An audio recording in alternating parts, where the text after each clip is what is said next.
মাত্র 14 কিলোমিটার দূরে স্বপ্নের পৃথিবী, কিন্তু সেই স্বপ্নে পৌঁছাতে ঝাঁপ দিতে হবে উত্তাল সমুদ্রে। হাজার হাজার মরক্কোর তরুণ ঠিক এই সিদ্ধান্তই নিয়েছিলেন। কেউ ইউরোপে পৌঁছানোর আগেই প্রাণ হারিয়েছেন, কেউ ফিরেছেন খালি হাতে।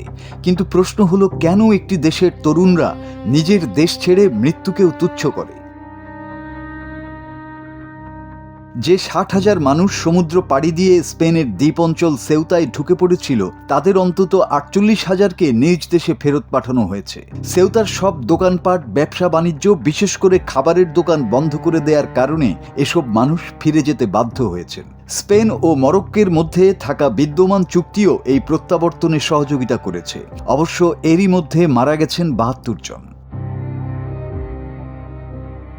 হুট করে এত মানুষ ঢুকে পড়ার কারণ হিসেবে কেউ কেউ স্পেনের সাথে মরক্কোর প্রতিবেশী আলজেরিয়ার ঘনিষ্ঠ সম্পর্ক, ইরান যুদ্ধে স্পেনের বামপন্থী সরকার ইসরায়েল ও আমেরিকাকে ঘাঁটি ব্যবহার করতে না দেয়া, ফিলিস্তিন যুদ্ধে ইসরায়েলের বিপক্ষে অবস্থান নেওয়া সহ নানান কারণ দেখছেন। কিন্তু এই সংকটের শুরু আজকের নয়।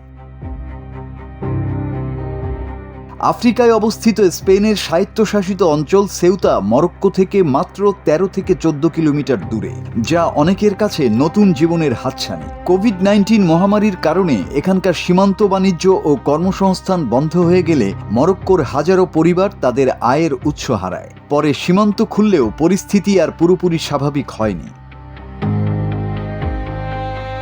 এদিকে অবৈধ অভিবাসন রুখতে ইউরোপীয় ইউনিয়ন ও মরক্কোর মধ্যে সীমান্ত নিরাপত্তা চুক্তি হয়। এর আওতায় অভিবাসন নিয়ন্ত্রণের বিনিময়ে 2021 থেকে 2027 সালের জন্য মরক্কোকে 50 কোটি ইউরো সহায়তার প্রতিশ্রুতি দেয়া হয়। অন্যদিকে স্পেনের একটি আদালতের রায়ের ভুল ব্যাখ্যা দিয়ে কিছু অসাধু চক্র প্রচার করে একবার স্পেনে ঢুকতে পারলেই আর কাউকে ফেরত পাঠানো যাবে না। পরে স্পেন সরকার জানায় এই ধারণা সঠিক নয় এবং আইন অনুযায়ী নির্দিষ্ট প্রক্রিয়ায় প্রত্যাবর্তন সম্ভব।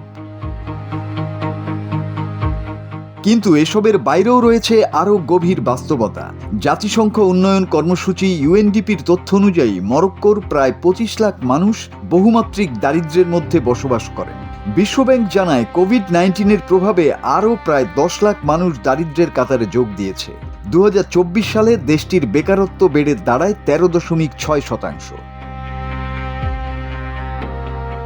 বিশ্লেষকদের মতে দীর্ঘদিনের বেকারত্ব, মূল্যস্ফীতি, দুর্নীতি নিয়ে জন অসন্তোষ, সীমিত অর্থনৈতিক সুযোগ এবং সরকারের নীতির সমালোচনা সব মিলিয়ে বহু তরুণ মনে করছেন নিজের দেশে ভবিষ্যৎ গড়ার সুযোগ ক্রমেই কমে যাচ্ছে। বাস্তবতা যতই কঠিন হোক, অনেকের কাছে মনে হয়েছে সমুদ্রের ওপারেই হয়তো নতুন জীবন অপেক্ষা করছে।